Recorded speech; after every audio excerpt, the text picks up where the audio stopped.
Welcome, brave souls, to another journey into the darkness. Prepare yourselves for a tale that will make you say W.T.F. and send shivers down your spine, then haunt your dreams forever.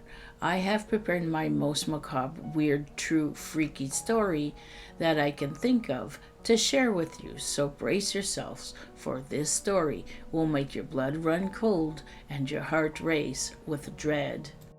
The story of Swift Runner and the Wendigo myth.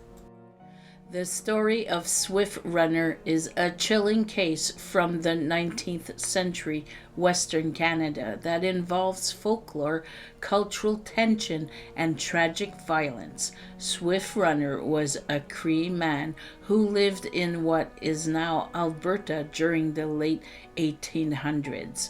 His case gained notoriety because it involved both a murder trial and elements of Wendigo myth, a prominent figure in Algonquin folklore.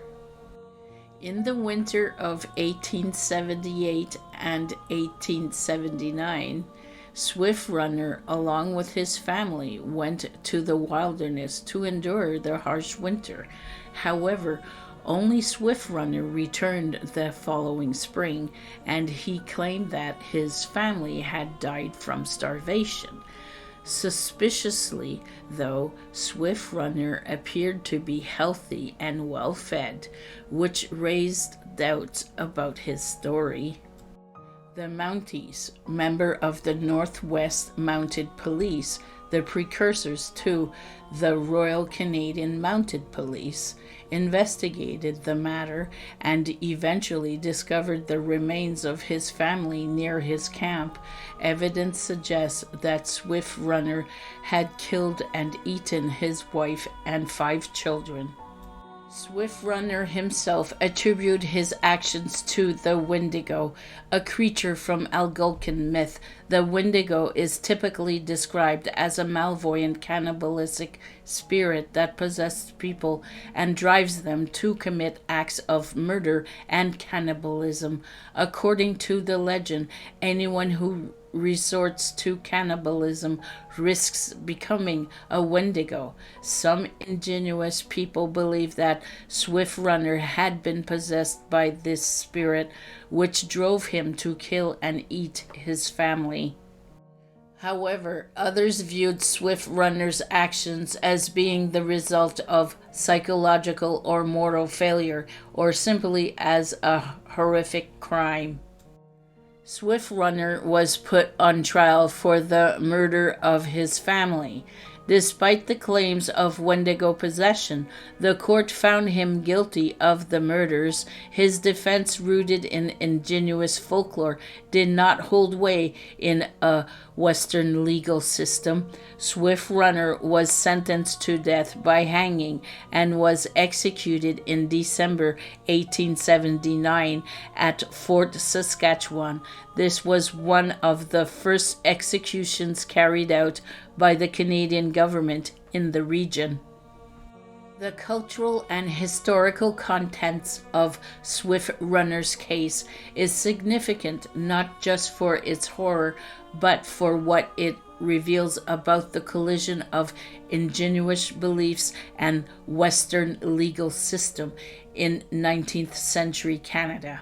At the time, Canada was expanding westward, and European settlers were increasingly encroaching on Indigenous lands and ways of life. The trial took place against a backdrop of cultural dislocation and economic hardship, exacerbated by the declining bison population, which was a staple for many Indigenous communities. The Wendigo myth itself has been interpreted by anthropologists and historians as a reflection of deep fears and challenges faced by Indigenous people during harsh winters, when food security could lead to desperate measures like cannibalism. While the myth provides a cultural explanation for the taboo act of cannibalism, Western legal authorities treat the matter as straightforward murder. The Swift Runner case is now remembered as a macabre chapter in the history of Canada's West. It highlights the tension between Indigenous beliefs systems and colonial legal farm workers, as well as the border struggles faced by Indigenous people during the era of colonial expansion. The case is often cited in discussions of the Wendigo and has been the subject of scholarly interests and popular retellings, blending true crime with folklore and the supernatural. Thank you for tuning into this eerie WTF's tale. Until next time, stay tuned for more spine-chilling WTF stories. This was Sandra Pink.